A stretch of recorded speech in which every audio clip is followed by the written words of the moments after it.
4th of August, 1755.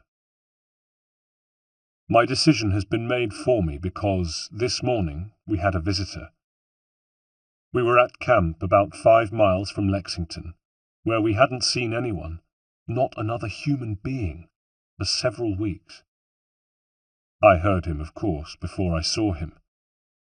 Or rather, I should say that I heard the disturbance he caused, a fluttering in the distance as the birds left the trees.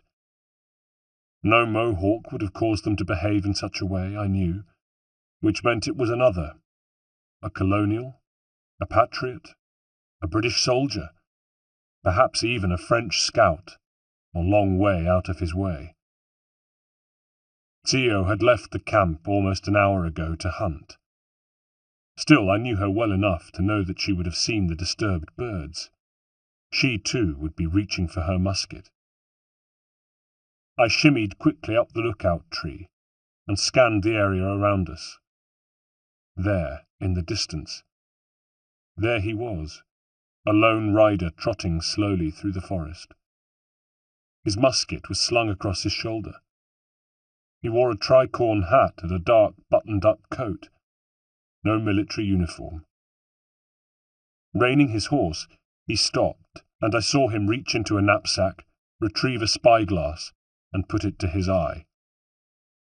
I watched as he angled the spyglass upwards, above the canopy of trees. Why upwards? Clever boy. He was looking for the telltale wisps of smoke, grey against the bright blue early morning sky. I glanced down at our campfire, saw the smoke that curled its way up to the heavens, then looked back at the rider, watching as he moved his spyglass around the skyline, almost as if... Yes, almost as if he had divided the search area into a grid and was moving methodically across it square by square, exactly the same way that I did, or one of my pupils did. I allowed myself to relax slightly.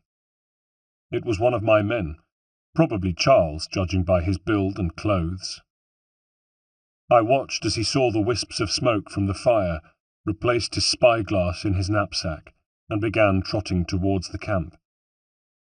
Now he was near, I saw that it was Charles, and I let myself down the tree and into camp, wondering about Zio. Back at ground level, I looked around and saw the camp through Charles's eyes. The campfire, the 2 tin plates, a canvas strung between trees, under which were the skins that Zio and I covered ourselves with for warmth at night. I flipped the canvas down so that the skins were obscured, then knelt by the fire and collected the tin plates. A few moments later, his horse came into the clearing. "Hello, Charles," I said, without looking at him. "You knew it was me?"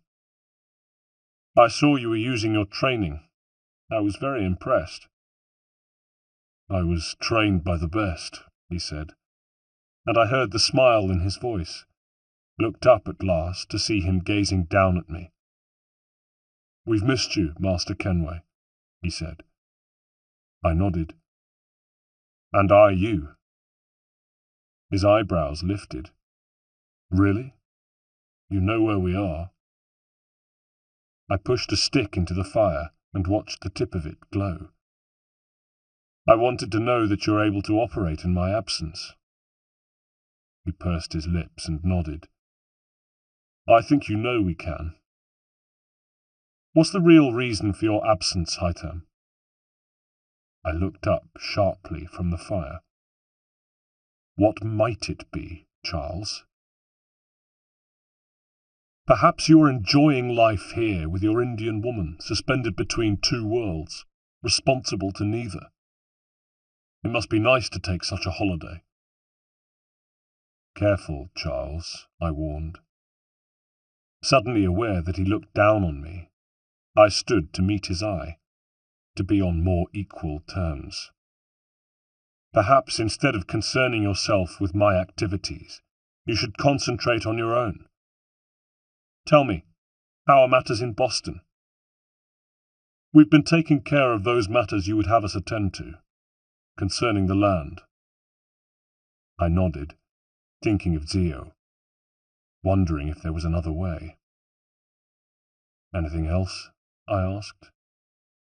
We continue to look for signs of the precursor site, he said, and raised his chin. I see. William plans to lead an expedition to the chamber. I started. Nobody has asked me about this. You haven't been there to ask, said Charles.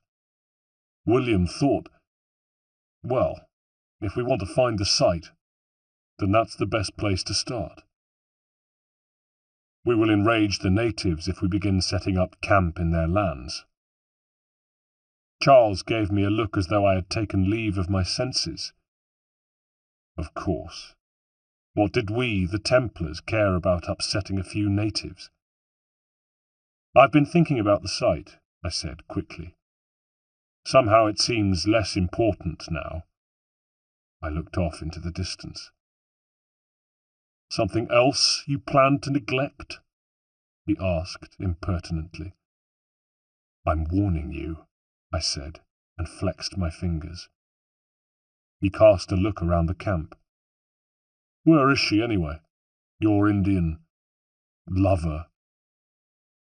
Nowhere you need concern yourself with, Charles, and I would thank you to remove that tone from your voice when you speak of her in the future.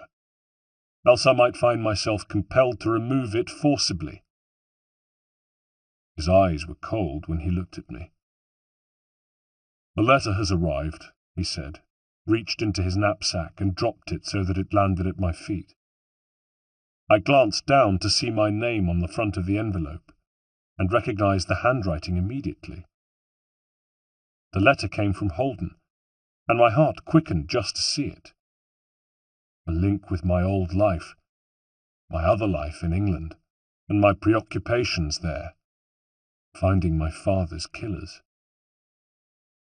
I did or said nothing to betray my emotions on seeing the letter, adding, Is there more? Yes, said Charles. Some good news. General Braddock has succumbed to his injuries. He is dead at last. When was this? He died soon after he was injured, but the news has only just reached us. I nodded. Then that bit of business is at an end, I said. Excellent, said Charles. Then I shall return, shall I? Tell the men that you're enjoying life here in the wilds? We can only hope that you grace us with your presence sometime in the future. I thought of the letter from Holden. Perhaps sooner than you think, Charles. I have a feeling I may soon be called away on a business. You have proved yourself more than capable of dealing with matters. I gave him a thin, mirthless smile. Perhaps you will continue to do so. Charles pulled on the reins of his horse. As you wish, Master Kenway. I will tell the men to expect you. In the meantime, please give your lady friend our regards. And with that, he was gone.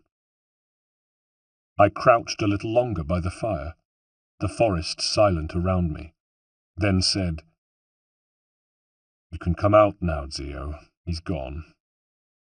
And she dropped down from a tree, came striding into the clearing, her face like thunder. I stood to meet her. The necklace she always wore glinted in the morning sun, and her eyes flashed angrily. He was alive, she said. You lied to me. I swallowed. But, Zio, You told me he was dead, she said, a voice rising. You told me he was dead so that I would show you the temple. Yes, I admitted. I did do that. And for that I'm sorry. And what's this about land? She interrupted. What was that man saying about this land? Are you trying to take it? Is that it? No, I said. Liar, she cried. Wait, I can explain. But she had already drawn her sword. I should kill you for what you've done. You've every right to your anger, to curse my name and wish me gone. But the truth is not what you believe it to be, I started. Leave, she said. Leave this place and never return. For if you do, I will tear out your heart with my own 2 hands and feed it to the wolves. Only listen to me, I swear it, she shouted. I hung my head. As you wish. Then we are finished, she said, then turned and left me to pack my things and return to Boston. 17th of September, 1757, 2 years later. 1. As the sun set, painting Damascus a golden-brown colour, I walked with my friend and companion Jim Holden in the shadow of the walls of Qasr al-Azm, and I thought about the 4 words that had brought me here. I have found her. They were the only words on the letter, but they told me everything I needed to know and were enough to transport me from America to England, where, before anything else could happen, I'd met with Reginald at White's to fill him in on events in Boston. He knew much of what had happened, of course, from letters, but even so I'd expected him to show an interest in the work of the Order, particularly where it concerned his old friend Edward Braddock. I was wrong. All he cared about was the precursor site, and when I told him I had new details regarding the location of the temple, and that they were to be found within the Ottoman Empire, he sighed and gave a beatific smile, like a laudanum addict savouring his syrup. Moments later he was asking, "Where is the book?" with a fidgety sound in his voice. "William Johnson has made a copy," I said, and reached to my bag in order to return the original, which I slid across the table towards him. It was wrapped in cloth, tied with twine, and he looked at me gratefully before reaching to untie the bow and flip open the covering to gaze upon his beloved tome, the aged brown leather cover, the stamp of the assassin on its front. "Are they conducting a thorough search of the chamber?" he asked as he wrapped up the book, retied the bow, then slipped it away covetously. "I should very much like to see this chamber for myself." "Indeed," I lied. "The men are to establish a camp there, but face daily attacks from the natives. It would be very hazardous for you, Reginald. You are Grand Master of the British Rite. Your time is best spent here." "I see," he nodded. "I see." I watched him carefully. For him to have insisted on visiting the chamber would have been an admission of neglect of his Grand Master duties, and obsessed as he was, Reginald wasn't ready to do that yet. "And the amulet?" he said. "I have it," I replied. We talked some more, but there was little warmth, and when we parted, I left wondering what lay in his heart and what lay in mine. I had begun to think of myself not so much as a Templar, but a man with assassin roots and Templar beliefs, whose heart had briefly been lost to a Mohawk woman. A man with a unique perspective, in other words. Accordingly, I had been less preoccupied with finding the temple and using its contents to establish Templar supremacy, and more with bringing together the 2 disciplines, assassin and Templar. I'd reflected on how my father's teachings had often dovetailed with those of Reginald, and I'd begun seeing the similarities between the 2 factions, rather than the differences. But first there was the unfinished business that had occupied my mind for so many years. Was it finding my father's killers, or finding Jenny that was more important now? Either way, I wanted freedom from this long, dark shadow that had loomed over me for so long. 2. And so it was that with those words, "I have found her," Holden began another odyssey, one that took us into the heart of the Ottoman Empire, where for the past 2 years he and I had tracked Jenny. She was alive. That was his discovery. Alive and in the hands of slavers. As the world fought the 7 Years' War, we came close to discovering her exact location, but the slavers had moved on before we were able to mobilize. After that, we spent several months trying to find her, then discovered she'd been passed to the Ottoman court as a concubine at Topkapı Palace, and made our way there. Again, we were too late. She'd been moved to Damascus, and to the great palace built by the Ottoman governor in charge, Asad Pasha al-Azm. And so we came to Damascus, where I wore the outfit of a wealthy tradesman, a kaftan and a turban, as well as voluminous salwar trousers, feeling not a little self-conscious, truth be told, while beside me Holden wore simple robes. As we made our way through the gates of the city and into its narrow, winding streets towards the palace, we noticed more guards than usual, and Holden, having done his homework, filled me in as we ambled slowly in the dust and heat. "The governor's nervous, sir," he explained. "Reckons the Grand Vizier Raghib Pasha in Istanbul has it in for him." "I see. And is he right? Does the Grand Vizier have it in for him?" "The Grand Vizier called him the peasant son of a peasant." "Sounds like he has got it in for him, then." Holden chuckled. "That's right. So the governor fears being deposed, and as a result he's increased security all over the city, and especially at the palace. You see all these people?" He indicated a clamour of citizens not far away, hurrying across our path. "Yes." "Off to an execution. A palace spy, apparently. Asad Pasha al-Azm is seeing them everywhere." In a small square thronged with people, we watched a man beheaded. He died with dignity, and the crowd roared its approval as his severed head rolled to the blood-blackened boards of the scaffold. Above the square, the governor's platform was empty.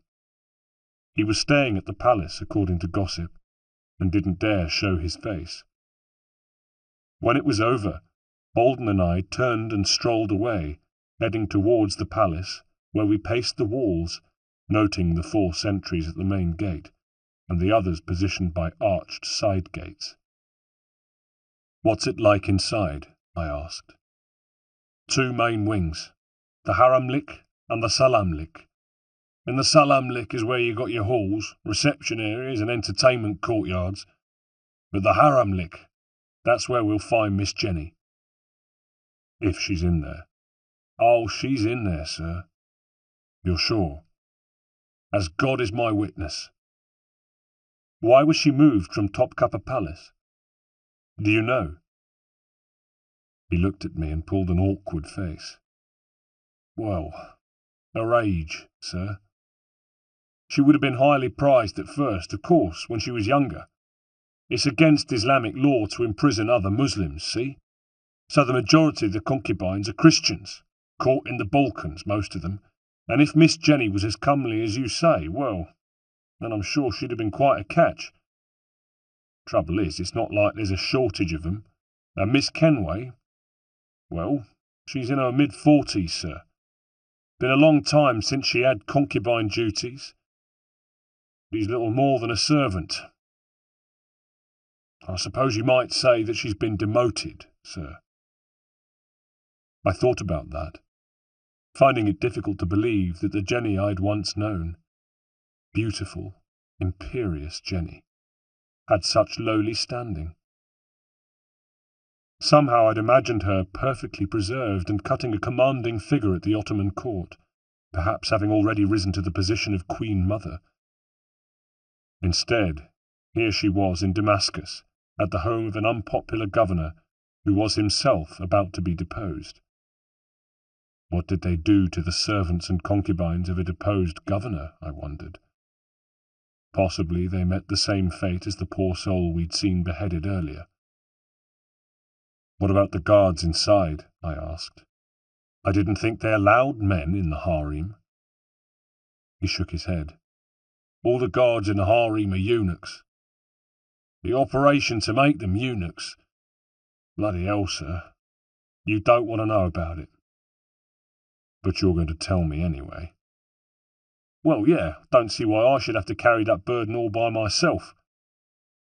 They hacked the poor bleeder's genitals off, then buried a bloke in sand up to his neck for 10 days. Only 10% of the poor buggers even survived the process, and those guys are the toughest of the tough. Right, I said. One other thing. The Haramlik where the concubines live, the baths are in there. The baths are in there? Yes. And why are you telling me that? He stopped. He looked from left to right, squinting in the sun. Satisfied the coast was clear, he stooped, grasped an iron ring I hadn't even seen, so well was it covered by the sand below our feet, and yanked it upwards, opening a trapdoor and revealing stone steps descending into the dark. Quick, sir, he grinned, before a sentry comes round. 3. Once at the bottom of the steps, we took stock of our surroundings. It was dark, almost too dark to see, but from the left of us came the trickle of a stream, while ahead stretched what looked like a walkway used either for deliveries or maintenance of the running water channels, probably a mixture of both. We said nothing.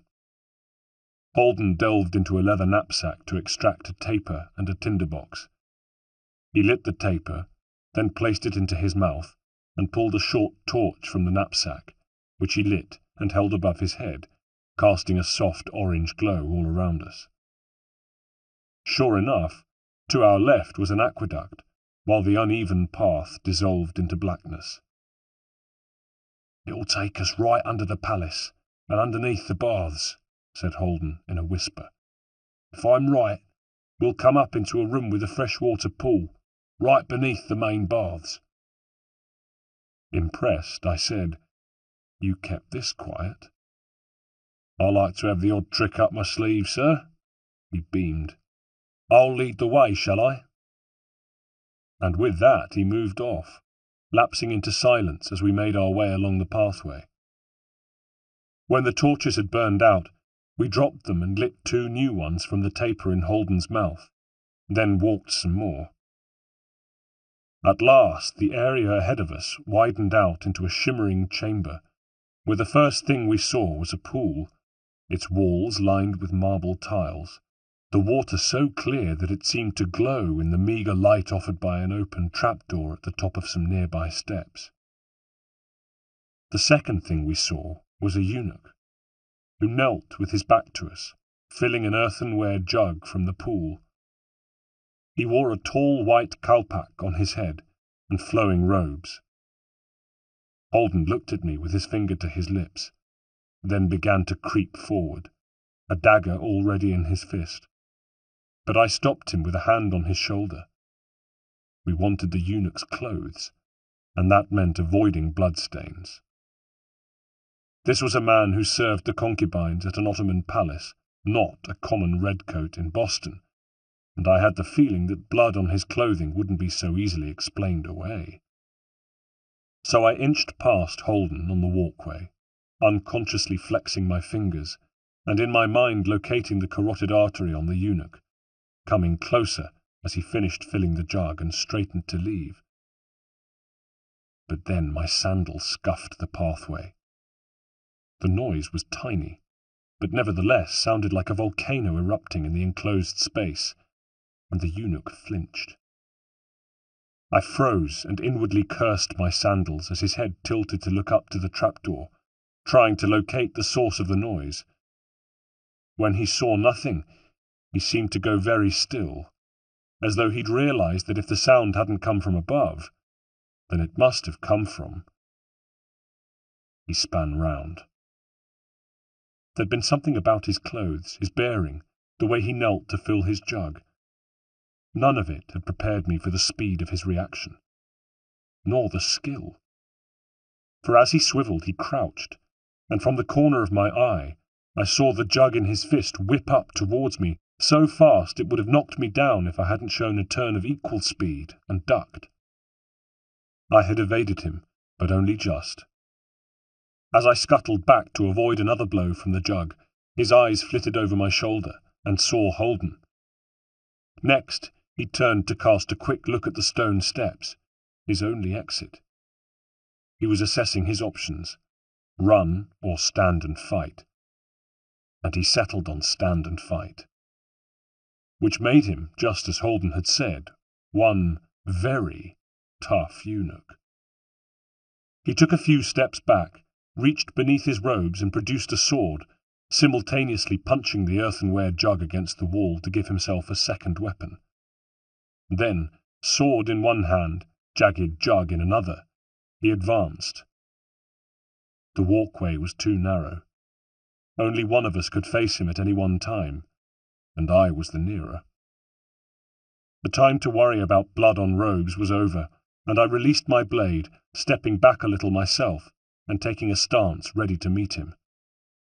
Implacably he advanced, all the time holding my gaze. There was something fearsome about him, something I couldn't put my finger on at first. But then I realized what it was. He did something no opponent had ever done. As my old nursemaid Edith would have said, he gave me the creeps. It was knowing what he'd been through, the procedure to make him a eunuch. Living through that, nothing held any fear for him, least of all me, a clumsy oaf who couldn't even sneak up on him successfully. He knew it too. He knew he gave me the creeps, and he used it. It was all there in his eyes, which didn't register an emotion as the sword in his right hand slashed towards me. I was forced to block with the blade, and only just twisted to avoid the follow-up which came from his left, as he tried and almost succeeded in shoving the broken jug into my face. He gave me no time to rest, perhaps realizing that the only way to beat both me and Holden was to keep driving us back along the narrow walkway.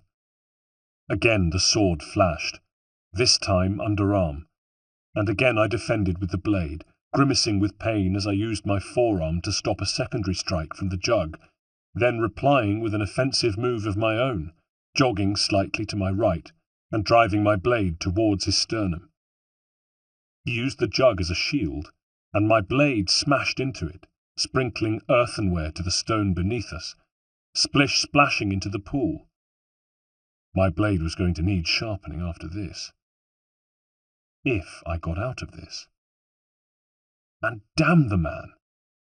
He was the first eunuch we'd met, and already we were struggling. I motioned Holden to stand back and keep from under my feet as I retreated, trying to give myself some space and reorganize myself internally at the same time. The eunuch was beating me. Not just with skill, but because I feared him. And fear is what a warrior fears most. I crouched low, brought the blades to bear, and met his eye. For a moment we stood motionless, engaged in a silent but ferocious battle of will. A battle I won. Somehow his hold over me broke, and all it took was a flicker of his eyes to tell me that he knew it too, that the psychological victory was no longer his. I stepped forward, blade flashing, and now it was his turn to edge back, defending well and steadily, but no longer with the upper hand. At one point he even grunted, his lips pulled back from his teeth, and I saw the beginnings of a sweat glow dully on his forehead. My blade moved quickly, and now that I had him retreating, I began to think afresh about keeping his robes free of blood. The battle had turned. It was mine now, and he was swinging wildly with his sword, his attacks becoming more disorganized until I saw my chance, dropped almost to my knees, and thrust upwards with the blade, punching up into his jaw. His body spasmed, and his arms outstretched as though crucified. His sword dropped, and when his lips stretched wide in a silent scream, I saw the silver of my impaling blade inside his mouth. Then his body dropped, I'd driven him all the way back to the foot of the steps, and the hatch was open. Any moment now, another eunuch would be along to wonder where the jug of water had got to. Sure enough, I heard footsteps from above us, and a shadow passed across the hatch. I ducked back, grabbed at the ankles of the dead man, and dragged him with me, snatching off his hat and jamming it on my own head. The next thing I saw was the bare feet of a eunuch as he descended the steps and angled his head to peer down into the pool chamber. The sight of me in the white hat was enough to disorientate him for one precious second, and I lunged, grabbed his robes in my fists, and yanked him down the steps towards me, slamming my forehead into the bridge of his nose before he could scream. The bones crunched and broke, and I held his head up to stop blood leaking to his robes as his eyes rolled up, and he slouched, dazed, against the wall. In moments he'd recover his senses and shout for help, but I couldn't allow that. So I rammed the flat of my hand hard into his mashed nose, driving splinters of broken bone into his brain, and killing him instantly. Seconds later, I'd scampered up the steps and very carefully, very gently, closed the hatch, giving us at least a few moments of concealment before reinforcements arrived. Somewhere, presumably, a concubine was expecting a jug of water to be delivered. We said nothing, just slipped into the eunuch's robes and pulled on our kalpaks. How glad I was to get rid of those blasted sandals. And then we looked at one another. Holden had spots of blood on the front of his gown, from where I had smashed the nose of the robe's previous wearer. I scratched at it with a nail, but instead of it flaking off as I'd hoped, it was still wet and smeared a little. In the end, using a complicated series of pained facial expressions and furious nods, we decided by mutual consent to leave the blood stain and risk it. Next, I carefully opened the hatch and let myself out into the room above, which was empty. It was a dark, cool room, tiled in marble that seemed luminescent, thanks to a pool that covered most of the floor space, its surface smooth, silent, yet somehow alive. With the coast clear, I turned and motioned to Holden, who followed me through the hatch into the room.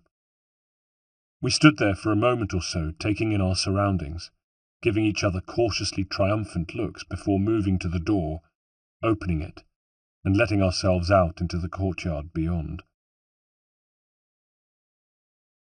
4. Not knowing what lay on the other side, I'd been flexing my fingers, ready to release my blade at a moment's notice, while Holden had no doubt been set to reach for his sword, both of us poised to fight should we be greeted by a squad of snarling eunuchs, a huddle of howling concubines. Instead, what we saw was a scene straight out of heaven, an afterlife filled with peace and serenity and beautiful women. It was a large courtyard paved in black and white stone, with a trickling fountain at its centre, and a surround of ornate columned porticos shaded by overhanging vines and trees. A restful place, devoted to beauty, serenity, tranquillity, and thought. The trickle and burble of the fountain was the only sound, despite all the people there. Concubines in flowing white silk either sat on stone benches, meditative or doing needlework, or crossed the courtyard, bare feet padding silently on the stone, impossibly proud and erect, nodding courteously to one another as they passed, while among them moved servant girls, dressed similarly but easy to spot because they were younger or older, or not as beautiful as the women they served. There was an equal number of men, most of whom stood around the edges of the courtyard, watchful and waiting to be called forward to serve. The eunuchs.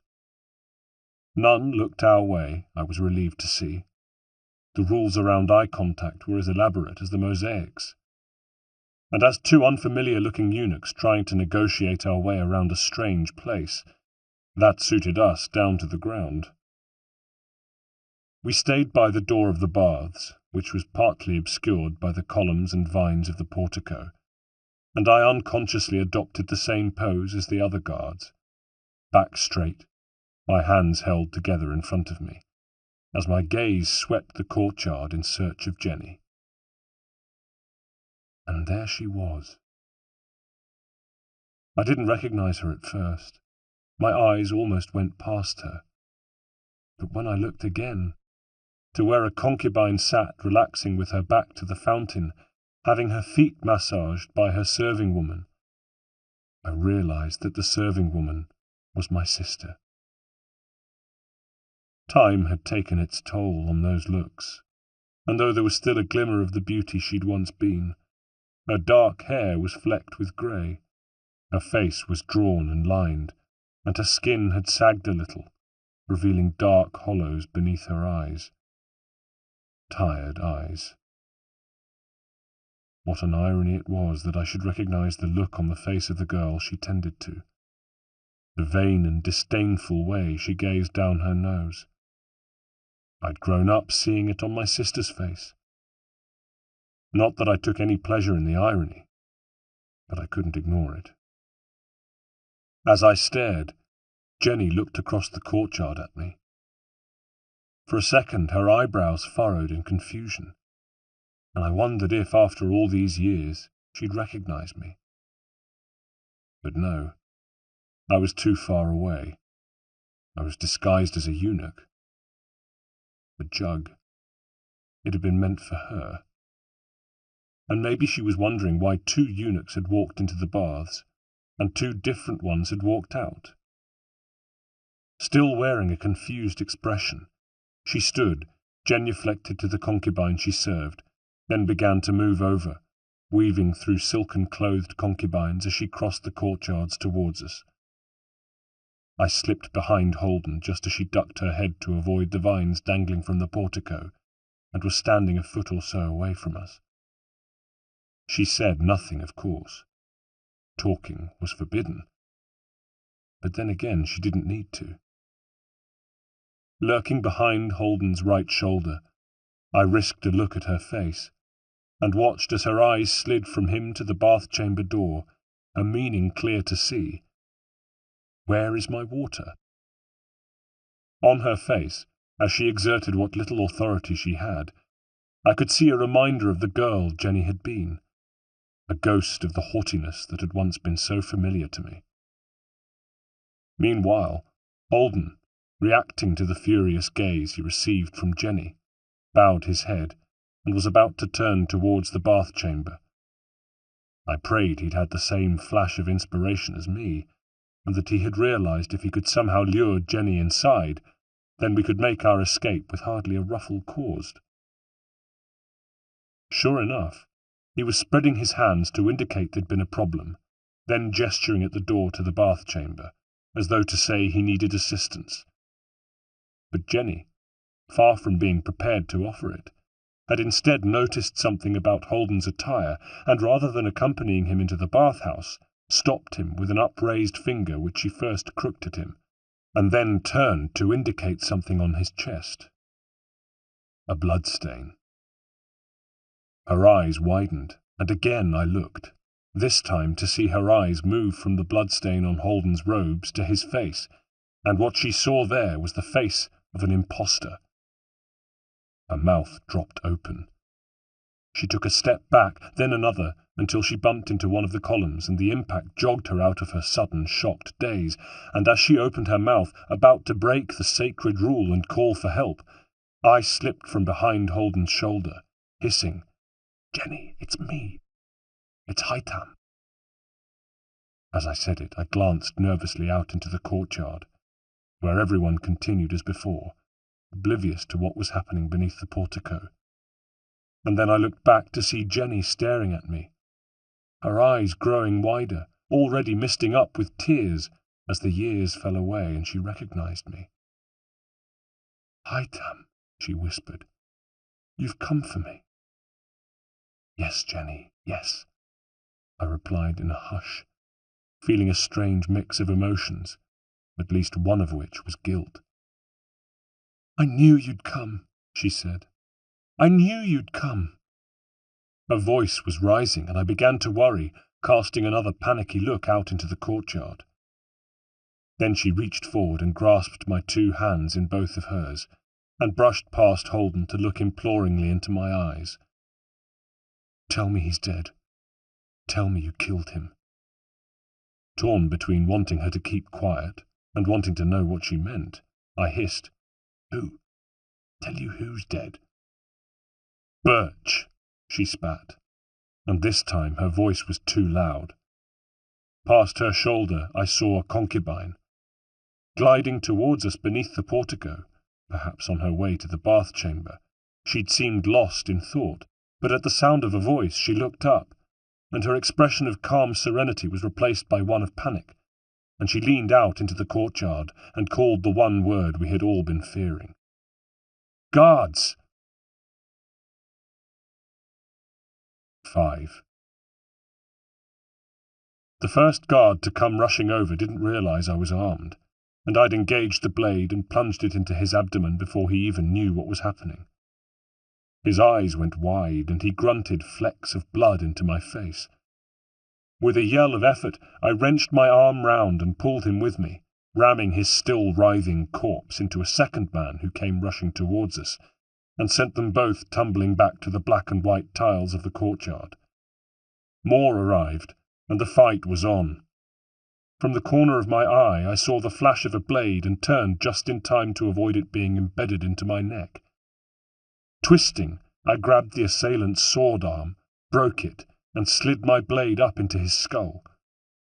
I went into a crouch, pivoted, and kicked to take away the legs of a fourth man, then scrambled to my feet, stamped on his face, and heard his skull crunch.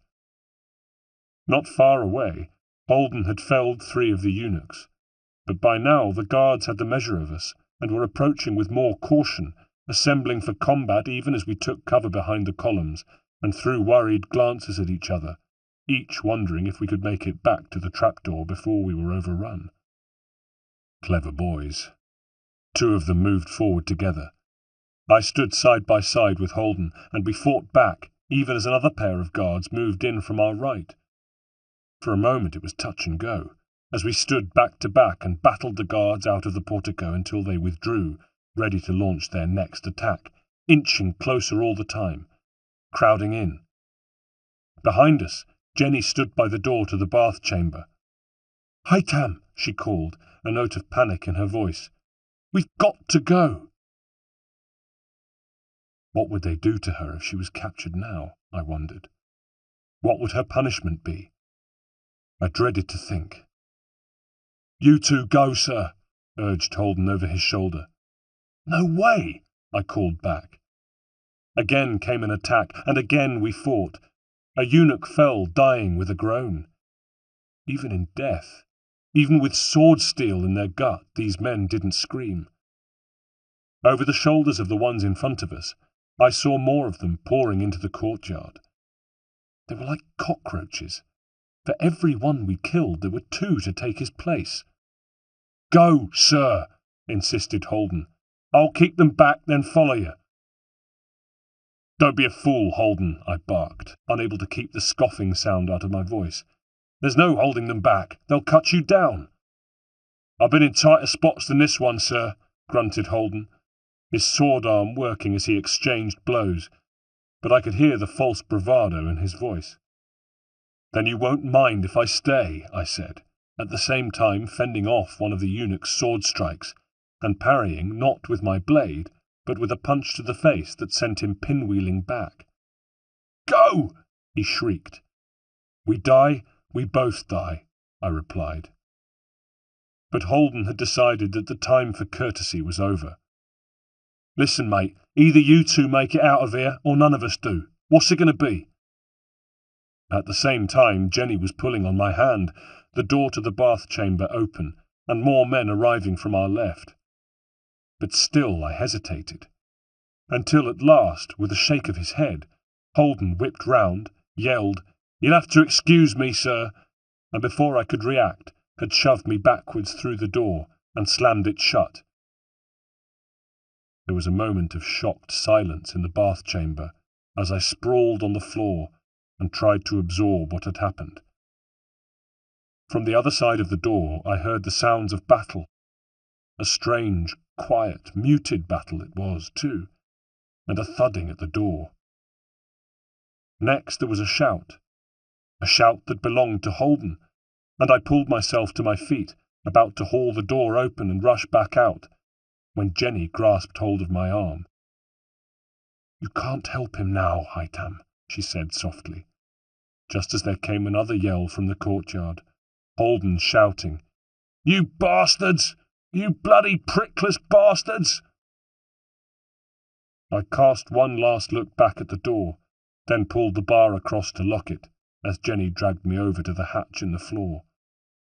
"Is that the best you can do, you bastards?" I heard from above us as we took the steps, Holden's voice growing fainter now. "Come on, you dickless wonders. Let's see how you fare against one of His Majesty's men." The last thing we heard as we ran back along the walkway was the sound of a scream. 21st of September, 1757. 1. I had hoped never to take pleasure in killing, but for the Coptic priest who stood guard close to the Abu Gheba monastery on Mount Gebel Eter, I made an exception. I have to admit, I enjoyed killing him. He crumpled to the dirt at the base of a fence that surrounded a small enclosure, his chest heaving, and his last breaths coming in jagged bursts as he died.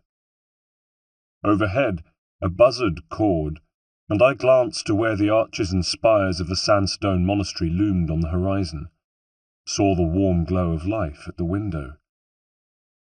The dying guard gurgled at my feet, and for a second it occurred to me to finish him quickly. But then again, why show him mercy? However slowly he died, and however much pain he felt while it happened, it was nothing compared to the agony inflicted on those poor souls who had suffered within the enclosure. And one in particular, who was suffering in there now. I had learnt in the market in Damascus that Holden had not been killed as I had thought, but captured and transported to Egypt and to the Coptic monastery at Abu Gheba, where they turned men into eunuchs. So that is where I came, praying I would not be too late, but in my heart of hearts, knowing I would be. And I was. Looking at the fence, I could tell it would be sunk deep into the ground to prevent predatory nighttime animals digging beneath it. Within the enclosure was the place where they buried the eunuchs up to their necks in sand and kept them there for 10 days. They didn't want hyenas gnawing away at the faces of the buried men during that time. Absolutely not. No, if those men died, they were to die of slow exposure to the sun, or of the wounds inflicted upon them during the castration procedure. With the guard dead behind me, I crept into the enclosure. It was dark, just the light of the moon to guide me, but I could see that the sand around was blood-stained. How many men, I wondered, had suffered here? Mutilated, then buried up to their necks. From not far away came a low groan, and I squinted, seeing an irregular shape on the ground at the centre of the enclosure, and I knew straight away that it belonged to Private James Holden. "Holden," I whispered, and a second later was crouching to where his head protruded from the sand, gasping at what I saw. The night was cool, but the days were hot, tortuously so, and the sun had burnt him so badly it was as though the very flesh had been seared away from his face. His lips and eyelids were crusted and bleeding, his skin red and peeling. I had a leather flask of water at the ready, uncorked it and held it to his lips. "Holden?" I repeated. He stirred. His eyes flickered open and focused on me, milky and full of pain, but with recognition, and very slowly the ghost of a smile appeared on his cracked and petrified lips. Then, just as quickly, It was gone, and he was convulsing. Whether he was trying to wrench himself out of the sand, or struck by a fit, I wasn't sure. But his head thrashed from side to side, his mouth yawned open, and I leaned forward, taking his face in both of my hands, to stop him hurting himself. "Holden," I said, keeping my voice down. "Holden, stop. Please." "Get me out of here, sir," he rasped, and his eyes gleamed wet in the moonlight. "Get me out." "Holden." "Get me out of here," he pleaded. "Get me out of here, sir. Please, sir. Now, sir." Again his head began jerking painfully left to right. Again I reached out to steady him, needing to stop him before he became hysterical. How long did I have before they posted a new guard? I offered the flask to his lips and let him sip more water, then pulled a shovel I had brought from my back and began scooping blood-soaked sand from around his head, talking to him at the same time as I exposed his bare shoulders and chest. "I'm so sorry, Holden. I'm so sorry. I should never have left you." "I told you to, sir," he managed. "I gave you a push. Remember?" As I dug down, the sand was even more black with blood. Oh, God, what have they done to you? But I already knew, and anyway, I had my proof moments later, when I reached his waist to find it swathed in bandages, also thick and black and crusted with blood.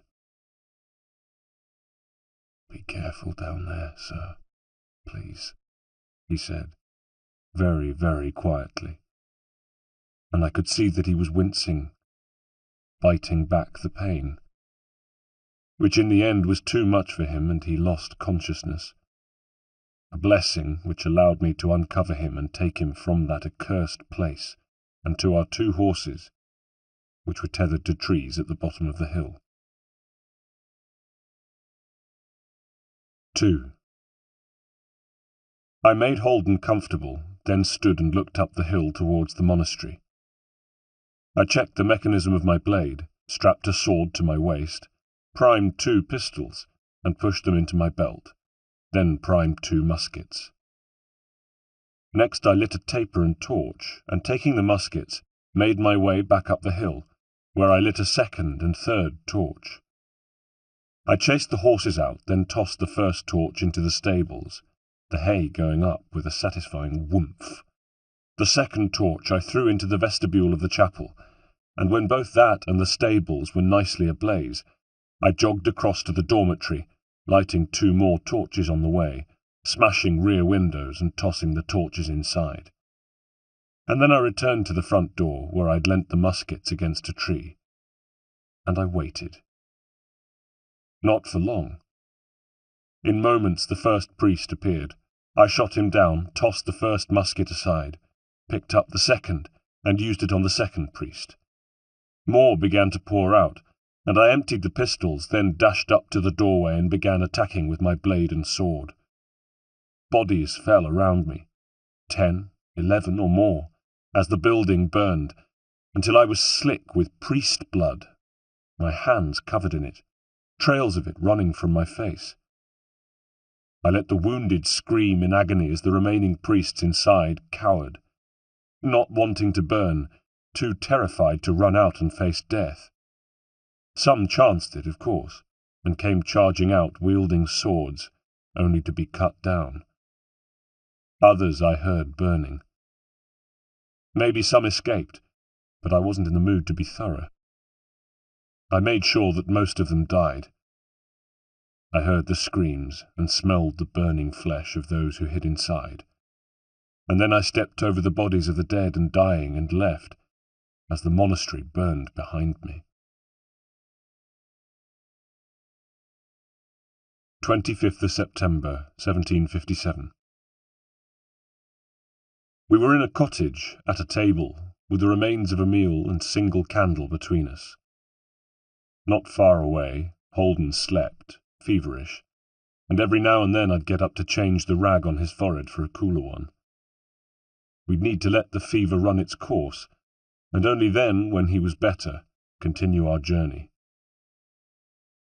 "Father was an assassin," Jenny said as I sat down. It was the first time we'd spoken about such matters since the rescue. We'd been too preoccupied with looking after Holden, escaping Egypt, and finding shelter each night. "I know," I said. "You know?" "Yes, I found out. I've realized that's what you meant all those years ago. Do you remember? You used to call me Squirt." She pursed her lips and shifted uncomfortably. "And what you said about me being the male heir, how I'd find out sooner or later what lay in store for me." "I remember." "Well, it turned out to be later rather than sooner that I discovered what lay in store for me." "But if you knew, then why does Birch live?" "Why would he be dead?" "He's a Templar." "As am I." She reared back, fury clouding her face. "You? You're a Templar? But that goes against everything Father ever—" "Yes," I said equably. "Yes, I am a Templar, and no, it doesn't go against everything our father believed. Since learning of his affiliations, I've come to see many similarities between the two factions. I've begun to wonder if, given my roots and my current position within the Order, I'm not perfectly placed to somehow unite Assassin and Templar." I stopped. She was slightly drunk, I realized. There was something sloppy about her features all of a sudden, and she made a disgusted noise. "And what about him? My former fiancé, owner of my heart, the dashing and charming Reginald Birch. What of him, pray tell?" "Reginald is my mentor, my Grand Master. It was he who looked after me in the years after the attack." Her face twisted into the nastiest, most bitter sneer I had ever seen. "Well, weren't you the lucky one? While you were being mentored, I was being looked after too, by Turkish slavers." I felt as if she could see right through me, as though she could see exactly what my priorities had been all these years, and I dropped my eyes, then looked across the cottage to where Holden lay, a room full of my failings. "I'm sorry," I said, as if to them both. "I'm truly sorry." "Don't be. I was one of the lucky ones. They kept me pure for selling to the Ottoman court, and after that I was looked after at Topkapi Palace." She looked away. "It could have been worse. I was used to it after all." "What?" "I expect you idolized Father, did you, Haitham? Probably still do. Your sun and moon? My father, my king? Not me. I hated him. All his talk of freedom, spiritual and intellectual freedom, didn't extend to me, his own daughter. There was no weapons training for me, remember? No think differently for Jenny. There was just be a good girl and get married to Reginald Birch. What a great match that would be. I dare say I was treated better by the Sultan than I would have been by him. I once told you that our lives were mapped out for us, remember? Well, in one sense I was wrong, of course, because I don't think either of us could have predicted how it would all turn out. But in another sense? In another sense, I couldn't have been more right, Haitham, because you were born to kill, and kill is what you have done. And I was born to serve men, and serve men is what I have done. My days of serving men are over, though. What about you?" Finished, she hoisted the beaker of wine to her lips and glugged. I wondered what awful memories the drink helped suppress. "It was your friends, the Templars, who attacked our home," she said when her beaker was dry. "I'm sure of it." "You saw no rings, though." "No, but so what? What does that mean? They took them off, of course." "No, They weren't Templars, Jenny. I've run into them since. They were men for hire, mercenaries. Yes, mercenaries, I thought. Mercenaries who worked for Edward Braddock, who was close to Reginald. I leaned forward. I was told that Father had something that they wanted. Do you know what it was? Oh, yes. They had it in the carriage that night. Well, it was a book. Again I felt a frozen, numb feeling. What sort of book? Brown, leather-bound, bearing the seal of the assassins. I nodded. Do you think you'd recognize it if you were to see it again? She shrugged. Probably, she said. I looked across to where Holden lay, sweat glistening on his torso. When the fever has broken, we'll leave. To go where? To France. 8th of October, 1757. 1. Though it was cold, the sun was shining this morning, a day best described as sun-dappled, with bright light pouring through the canopy of trees to paint the forest floor a patchwork of gold. We rode in a column of 3, me in the lead. Behind me was Jenny, who had long since discarded her servant-girl clothes and wore a robe that hung down the flank of her steed. A large, dark hood was pulled up over her head, and her face seemed to loom from within it as though she was staring from the inside of a cave, serious, intense, and framed by grey-flecked hair that fell across her shoulders. Behind her came Holden, who, like me, wore a buttoned-up frock-coat, scarf, and tricorn hat, only he sagged forward a little in his saddle, his complexion pale, sallow, and haunted. He had said little since recovering from his fever. There had been moments, tiny glimpses of the old Holden, a fleeting smile, a flash of his London wisdom, but they were fleeting, and he would soon return to being closed off. During our passage across the Mediterranean, he had kept himself to himself, sitting alone, brooding. In France we had donned disguises, bought horses, and began the trek to the chateau, and he had ridden in silence. He looked pale, and having seen him walk, I thought he was still in pain. Even in the saddle I'd occasionally see him wincing, especially over uneven ground. I could hardly bear to think of the hurt he was enduring, physical and mental. An hour away from the chateau, we stopped, and I strapped my sword to my waist, primed a pistol, and put it into my belt. Holden did the same, and I asked him, "Are you sure you're all right to fight, Holden?" He shot me a reproachful look, and I noticed the bags and dark rings beneath his eyes. "Begging your pardon, sir, but it's my cock and balls they took off me, not my gumption."